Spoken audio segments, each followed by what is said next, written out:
Welcome to Dirty South TV Sports News. We are Southern Exposure. I'm one of your hosts, Joey Lamar. I am Christopher Daniels. And I'm Caesar Jackson. The NCAA tournament is well underway, and there have already been a lot of surprises. And we have to turn to CJ because last week our friend said that Iowa State was a sleeper to win the national championship, but they did not make it out of the first round. CJ, I'm just going to stop talking and say explain. I overvalued the Big 12 in a big way. It's a lot of basketball teams, so you have to come down to championship week to see who you're going to pick. Who looks like the hot team, who might possibly could get hot at the right time. Iowa State looked like that team. They handled Texas. They handled Kansas. They handled Baylor, who also lost.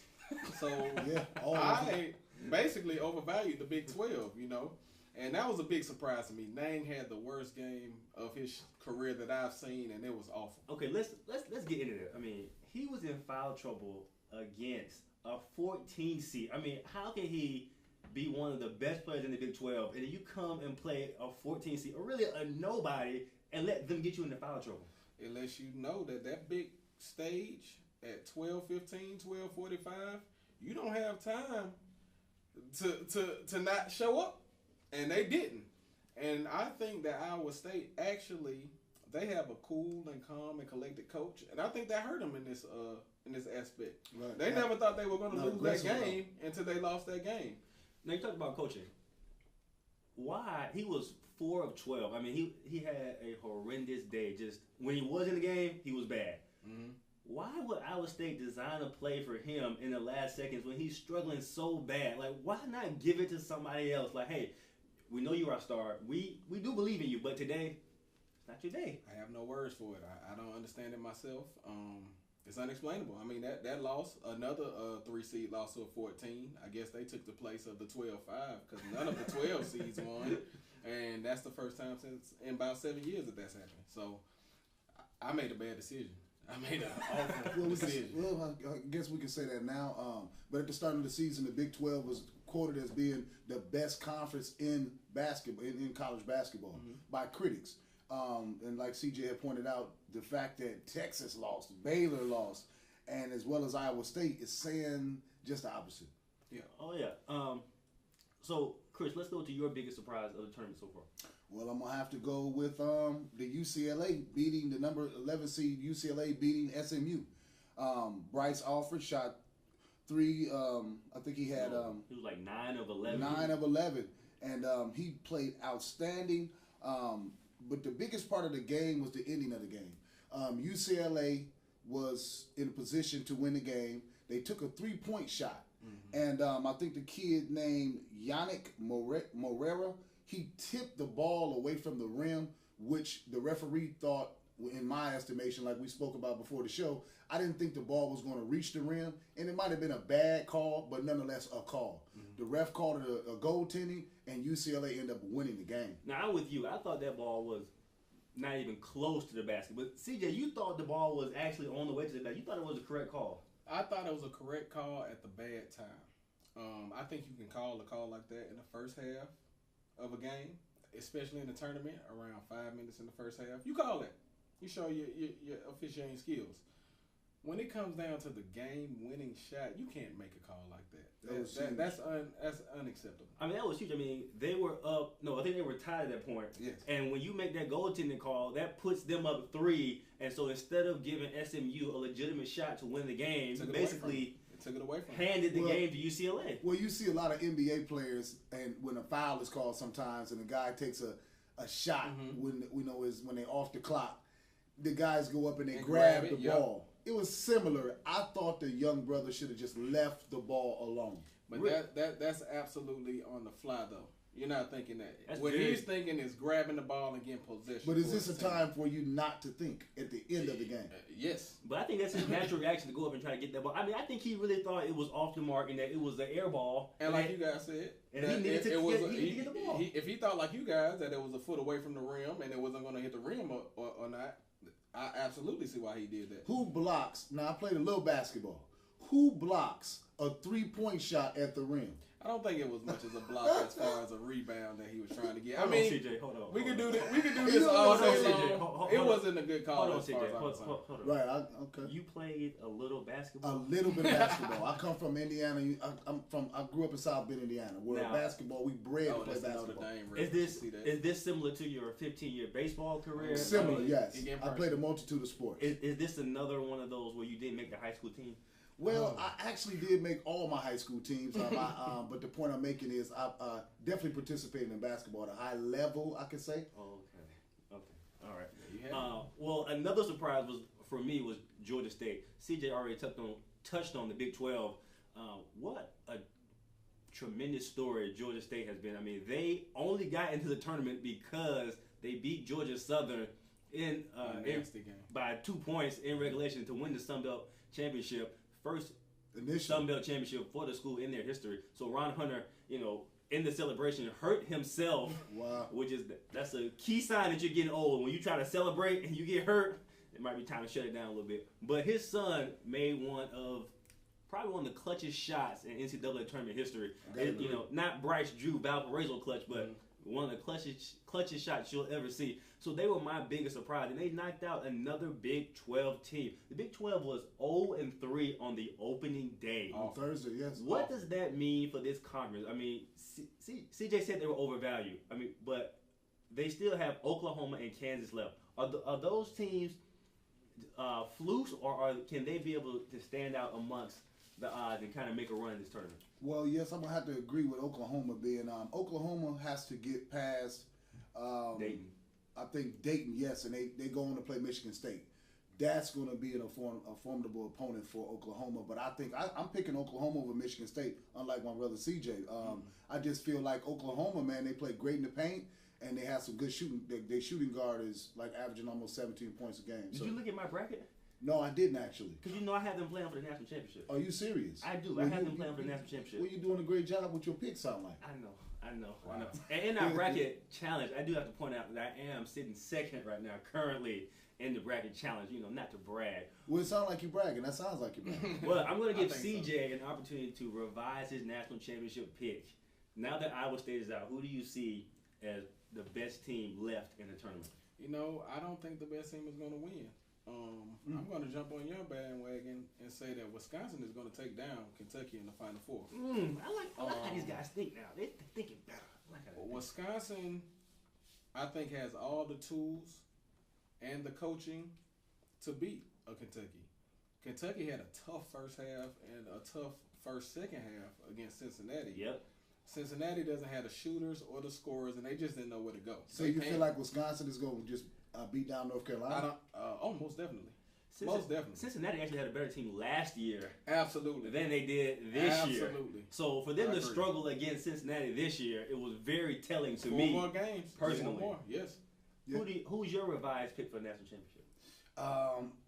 Again, I'm a native of South Bend, man, and I got a nephew that's playing in for Notre Dame University, Demetrius Jackson. So I'm gonna have to pick them to win over Kentucky. Okay. I don't have time to say this. We do not make picks. Okay, without bias. So this is without bias. Our family's allegiances. Is this a without bias pick?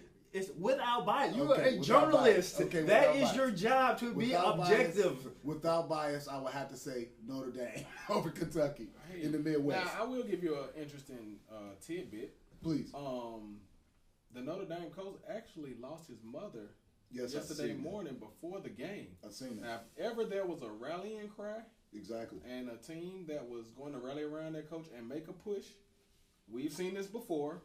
We've seen the player get hurt. We've seen everywhere. Yes, we've seen this, and the team pushes on, and that gives them that extra oomph. Right.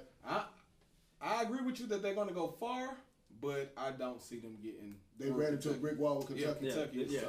That's the problem with Notre Dame is I think they could get to the Final Four if they were in any other bracket except the one with Kentucky. I mean, Mike Bray he's a great coach. I mean, he studied under Mike Krzyzewski 8 years at Duke as an assistant, won a couple of national championships. But when you were in the bracket with Kentucky and they can smell that Final Four, 9 McDonald's All-Americans. And they're bringing 12 off the bench. I have to agree that it's going to be something like a mountain to climb. Yes. I don't see Kentucky as being I mean, like we said last week, 1976 is a long time ago. Indiana became the champions, and was undefeated the whole season. With Quinn Buckner, as he pointed out, CJ pointed out. And I just feel like them going undefeated all the way into a national title is going to be hard to do. And Notre Dame will be a great team to at least try to beat a Kentucky team, which is a great team. Now, I'm going to put CJ on the spot right here. Okay. Now, there's a little animosity from Coach Knight towards Coach Calipari. Okay. Now, Coach Knight won't even say Calipari's name. He's like, he calls him that guy down south, the Kentucky coach. Why is there so much animosity between Coach Knight? Well, not between Coach Knight and Calipari, but from Coach Knight directed at Coach Calipari.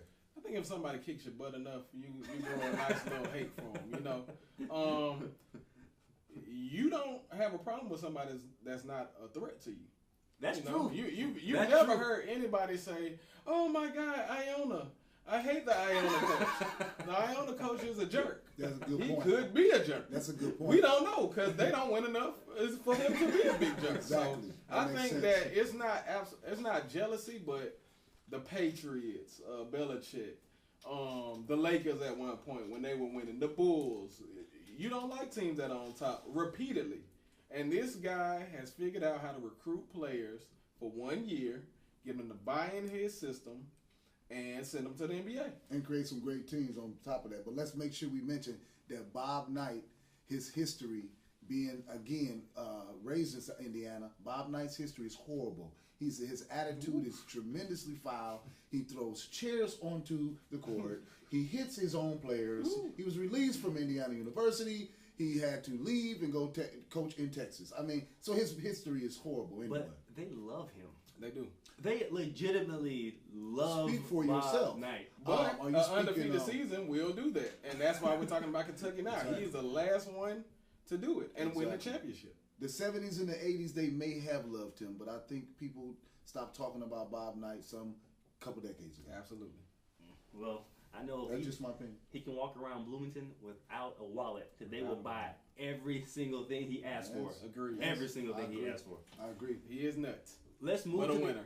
Let's move to the NBA, and Russell Westbrook registered his 9th triple-double yesterday, and we have to reopen this debate again. Is Russell Westbrook the MVP of this league? Chris, is he? I said it again. I said it last week. I'm going to say it again. We've been talking about this for a couple of weeks now. My pick for MVP this season is Russell Westbrook. Let me give you some stats. Russell Westbrook since February is averaging 32.3 points a game, 10 assists, and 9 rebounds. At first, guys were saying that he couldn't pass the ball. Well, he's 4th in assists this season. That's saying a lot for a point guard / 2 guard. And Russell Westbrook has been carrying the torch for Oklahoma City since Kevin Durant has not been eligible to play. And I feel as though even Serge Ibaka is even out right now with a knee scope. He still is winning. They just beat Atlanta, and he put up 36 points, 14 assists, and 10 rebounds against the Atlanta Hawks. One of the best teams in the NBA right now. The NBA has never given the MVP award to a player on a team with a losing record or anything close to what Oklahoma City is. Like, the only time I can even think of a professional sports league awarding a player the MVP award and they were what I would call in a Russell Westbrook state of mind would be the Texas Rangers when Alex Rodriguez won it when he was playing with them back in 2004, I believe. Undeniable. So it's never happened before. It has never happened before. Right. So how are they going to be able to get this done? I don't think they can. You look at Oscar Robertson. Oh, I just had a quick step. Barry Sanders actually won the NFL MVP on the sorry team. Yeah, awful team, but that's not basketball. You are absolutely right about basketball. Oscar Robertson comes to mind to me, who averaged a triple-double for an entire season. For a whole season. His second year. Oh, yeah. They didn't sniff the playoffs. He's from Indianapolis. Did you know Yes, he went to Christmas Attucks High School in Indianapolis. Absolutely. Yeah. And that was the first black high school in the city of Indianapolis. That's beautiful. I didn't know that was the first one. Yeah, because it was actually zoned, not to get into a little history about Indianapolis, but it was actually zoned for the African Americans because they wanted to keep them all in one school, and so they actually had trouble even having games because they had to go to like Gary, Indiana, to find teams to play because the Indiana High School Association would not allow them to play white schools. So the only time they could actually play the white schools was in the state tournament. Okay, now I have heard a little something about what you're speaking on because that's when the coach of what they call John Wooden, his first school was South Bend Central. Well, John Wooden is also from Indiana, and he's from Martinsville, Indiana. Exactly, down south. And Martinsville, Indiana is actually the birthplace of the Ku Klux Klan. And so it's an interesting dichotomy to have John Wooden, who's probably the most racially progressive coach of the 1970s and 80s, and tied to one of the most destructive groups of people that we have ever heard of, like in our nation's time. Says a lot about his character. It does. It does. Okay, I don't know how we got on that. But yeah, like I was speaking before we got the history lesson, Oscar Robertson averaged a triple-double, didn't smell the playoffs, and I don't think that he got the MVP award. I'm pretty sure that Kareem Abdul-Jabbar got it his year. I believe you are right. I mean, but this also brings to mind, and I keep going back to history, Jerry West and Elgin Baylor. Absolutely. When they played for the Lakers, I mean, they were arguably the two best players in the NBA at that time. Without question. And they never won a championship. Couldn't beat the Celtics. They never won a championship. Beat the Celtics. So, sometimes just putting together two great players or even being that great player, it's not enough. It's not. Well, it's hard to win with 2 or 3 individuals sometimes. I mean, you got to have a team. You have to have a good bench. A lot of times those teams did not have good benches at all, man. You can't even name the second 5 that came in for LA back then. Absolutely. I mean, they just had a great starting 5. Right. Yeah, you're absolutely right. And I'm actually glad that nobody touched on it, so I can transition very smoothly into this. Kevin Durant, speaking of Russell Westbrook, has been deemed out indefinitely by Sam Presti. So this means Russell Westbrook gets his wish. He gets more shots. But are the Thunder setting him up to trade him, CJ? I mean, are they shutting him down because they want him healthy when they ship him off to LA or to Washington? I don't think so. I think they more so learned from Derrick Rose and other guys who came back a little too quickly. His injuries aren't career-threatening. They're Not just at all. nagging. Not at all. Only way to get rid of a nagging injury is to rest. And I think they're doing the right thing. This is not going to be the year for Oklahoma City. If he comes back, if he played, I still think they could probably get up to a 6 seed maybe. I don't think they can do anything with San Antonio. I don't think they can do anything with Golden State. So I'm thinking they're making the right move. If they are sending them up to be traded, they're absolutely doing the right thing to show that we don't have damaged goods and we'll take your 2 or 3 first-round picks for this guy. Allow me to retort on that. I agree with one thing that CJ said, and that the Jones fracture in his foot is something that has to take time to heal. So one thing I do agree with. The thing I don't agree with is they absolutely are setting them up to be traded. They picked up Morrow, which is a 2 guard. Anthony Morrow? Yes. They picked up Cantor, who is a scoring big man. They picked up Waiters, who is not playing well at all, but they picked him up and he's another young talent. They also picked up Kyle Singler, who is another, as far as I'm concerned, a bum, but again, a scorer. They trying to pick up for the scoring and allow Russell Westbrook, from what they've been seeing out of him, barring injury, the fact that he's going to be the go-to in Oklahoma, which I don't agree with because I feel like KD is one of the top 5 players in the NBA without question. He's fresh off of MVP, one of the best free throw shooters I've ever seen over a 6'11". I mean, it's ridiculous for them to even think like that, but this owner is money hungry and all about business, as you can see with the Harden trade. Well, if he does that, all 7 to 12 of those guys you named aren't Kevin Durant. Not even combined. So if he does that, then he wants to be the Supersonics again, like I touched on last year. I agree. I agree. Well, the thing that has me most baffled about this Kevin Durant injury is I think he actually wants to play. I mean, I don't think I've seen a player that loves basketball more than Kevin Durant. I have to agree. I mean, I think he eats, sleeps, and breathes it. I mean, you can talk about LeBron, you talk about Kobe, but Kevin Durant, I mean, I think he really loves this game. And I don't think this was his decision. I think this was exactly management's decision. And so that's why I brought up the scenario of them possibly trading him, because I know that he wants to get back out there as soon as possible. How hard he worked in the off season. I mean, he even tried to develop like a new shot in the offseason, like just like Dirt and Whiskey, you know, that little leg Little kick up thing, exactly. you know, to The create one-shot separation. fadeaway. Yeah, to create separation from players. But he's always working on his game, and so him being hurt and not being able to be out there with his team, it's like it's killing him. So this has to be management's decision. So a possible trade could be in the works. When I think about it, you guys might be right, because I absolutely think this decision is not to ruffle the feathers of Russell Westbrook. He's doing all of this. He's putting up the points. He's putting up the assists. He's putting up the rebounds. He's doing all of this. I don't think they want to wreck his flow as much as they want him to feel like you are the guy. Right. When you put up numbers like this, you are the guy. KD has to come back and do this. Exactly. But you want KD to be that motivated. Let me make sure I say this to you too. I don't want us to get away from this now.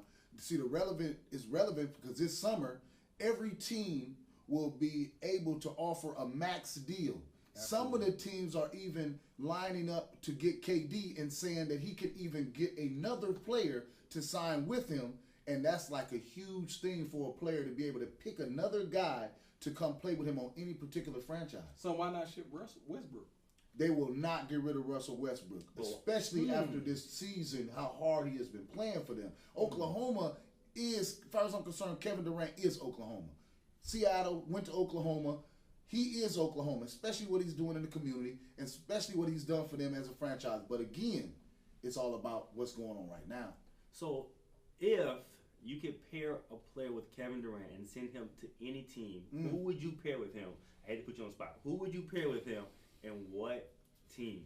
I would have to know exactly who's coming up for free agency. But if you asked me who I would like to see him play with, it would have to be somebody that likes to give up the ball and facilitate the ball.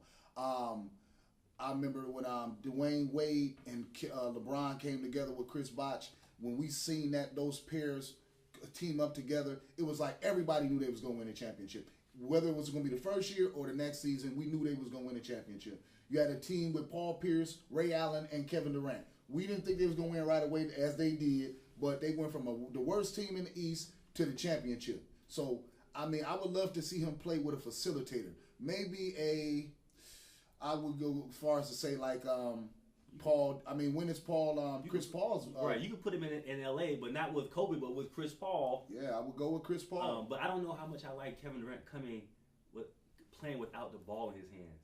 Like I like seeing him control the game. I know he's not a point guard, but I like seeing him control the game because he can facilitate, and you can't just play back off him. Like when you have Rajon Rondo, who I think is the best natural point guard in the NBA, with his passing ability.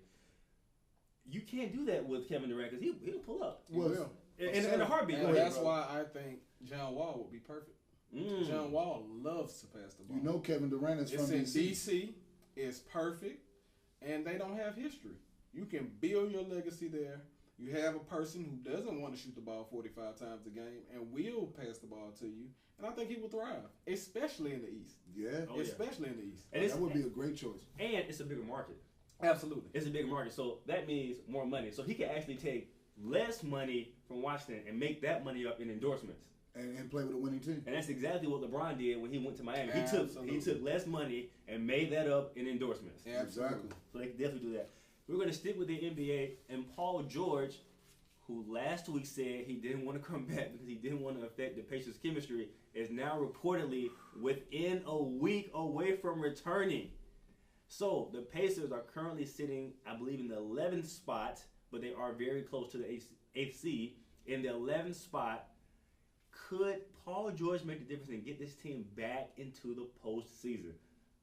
Let's start with CJ. Absolutely not. I think it'll be a bad decision, team chemistry-wise, whatever has gotten them into the 11th spot. I think they will suffer. Trying to get him too involved, the same thing we've been talking about with Kevin Durant and everything. When your best player comes on the court, you got the fans wanting him to get the ball, you got the coach wanting him to get the ball, and you got the players who are sitting at the 11th spot saying, our best player is back. Give him the ball. They worry. It's not the same Paul George. Not after a year. Not after sitting, and that was a gruesome injury. Yes. You know, that was an absolutely gruesome injury. He hasn't had any body-to-body contact, and he's not in basketball shape as far as I'm concerned. Let me make sure I say this about the Indiana Pacers. I'm not going to use my bias with this one. They are 13-2. They are 13, and you know that. They are 13-2 since February. They moved into the 7th spot last I checked. But the only point I'm making is they're right behind the Bucks, I think, to get into the 6th. So that 11th, you know how the East is. That 10th, 11th, and 10th, 9th, 8th, and 7th spot is so wide open for every week of competition. So I got to go with the Pacers being a good look that George needs. He's a young player. The injury was horrible. He needs to get back on the court. When is he going to get out there? Does he wait till the next year to start seeing if he's going to be able to participate at a high level? Why not put him in there, give him a chance to see how he feels at the least, to see if he can play with this nucleus of the team that's doing well, obviously, if they 13-2 this last month. So I think it's a good look for them. But again, I wish him well because he may not be prepared to even play right now. I don't think the fans will ever forgive him getting hurt again and they're not in contention for a championship. Right. You're talking about a kid's career and the last, 15 games we have? Well, give him small minutes. I mean, give him, you know what I mean? Don't bring him back. If Paul George comes back, he's playing 40 minutes a night. So he should find out by next year, first game of the season, whether or not he's ready. Absolutely. On a heel leg. Well, not to bring up the financial aspect of it. I feel like I always bring up the money side of it. Well, I mean, you are the big money man, you said. But that is true. That's a great, excellent point for you. But the Indiana Pacers, they have a contract insurance policy out on Paul George, as most teams do have an insurance policy out on their top three paid players. So anytime you are hurt and you miss over 50% of the season, they can cash in that insurance policy and get up to, I think, 85% of your salary back from an insurance company. So the Pacers are already getting that money back from Paul George. So financially, for them, it doesn't make sense for the team. Paul George is already getting his money. His contract is guaranteed. The team is getting their money because of the insurance policy. So I don't see a benefit to bringing him back unless they legitimately think that the East is that weak that they can win a championship. And they might be right, because if they fall into the 8th spot and the Cavs are sitting in the 3 spot right now, I believe, either the 3rd or the 4th spot, but if the Cavs are in the 3 spot, then they wouldn't see them until the Eastern Conference Finals. Yeah, they would see the Hawks right off rip. 4 and done. Right. 4 and done. So 4 and done. 4 and done. For who? You heard it here. For the Pacers. You think four and done. Read my lips. You think Paul George and the Indiana Pacers will go 4 and done to the Hawks? Broke leg Paul George and the Pacers, absolutely. I mean, can you name me another Pacer? No, besides you Denver? can't. You can't. George Hill. From Indianapolis, right? Since we're doing history lessons. IUPUI, exactly. But yes. I just think that is such a huge conversation, man, because we don't know what Paul George can do right now. Absolutely. You after the brawl in the Palace, they can't afford any more bad press. they can't afford to have Paul George come out and sprain an ankle. Did you know I talked to one of the general counsel for the Pacers, and he said that they actually had an angle of that fight that shows fans starting to come down. Oh, most definitely. From the Raptors, and so that it was actually the Pistons' fault. Like, they were provoking the players, and that when they on Ron Artest, right, and when Jackson, when they threw the cup at Ron Artest was swinging, actually went to the wrong guy. Yeah. But he went swinging, but it was actually being provoked by the fans. Can you believe that the Pacers organization believes that? Awful PR. That's my thing. Their PR person is not competent. But it's to protect their franchise. Yeah, good try. It's a business move. Good try. All right. Well, I definitely hope we get to see Paul George play the Hawks in the first round, because I don't think the Pacers will win, but I don't think they'll get swept. Or no. That's a huge statement to say. I've been wrong before, so I'm not afraid to go out on that. But you might as well say that it's going to be 3-0 because the Pacers won't want to play the 4th game, and they'll just forfeit the 4th game. I mean, that's what you might as well say. They probably won't. Well, I can't believe 30 minutes has gone by that fast. That's going to be a wrap for us today, as well as we will be back next Sunday at 5 p.m. And again, we just want to remind you that we are Southern Exposure. You're watching Dirty South TV Sports News. I'm Joey Lamar. I'm Christopher Daniels. And I'm Caesar Jackson. And we can't wait to see you next Sunday at 5 p.m. for the live broadcast. Have a nice Sunday. Why are you the last person talking on the show? Because I can do that.